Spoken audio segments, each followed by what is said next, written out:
खाएंगे खाना तो पेट में चलाया जाएगा, लेकिन अगर हम सुन्नत के मुताबिक बाएं हाथ से शैतान खाता है, शैतान पीता है, बिस्मिल्लाह पढ़कर खाना है। जब हम बिस्मिल्लाह पढ़ के खाते हैं, शैतान हमारे खाने में शरीक नहीं हो सकता। बिस्मिल्लाह पढ़ के खाना है, अपने आगे से खाना है। 2-4 साथी हम बैठे हुए हैं, इकट्ठे खाना खा रहे हैं। सही मुस्लिम में हदीस है कि खाना जल्दी जल्दी खाना चाहिए।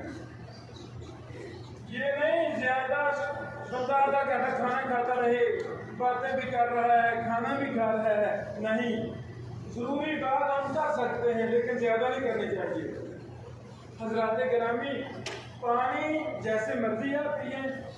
रसूलुल्लाह सल्लल्लाहु अलैहि वसल्लम ने खाना खाने से पहले भी पानी पिया, दरमियान में भी पानी पिया है और आखिर में भी। यानी जैसे हमारी तलब है उसके मुताबिक हम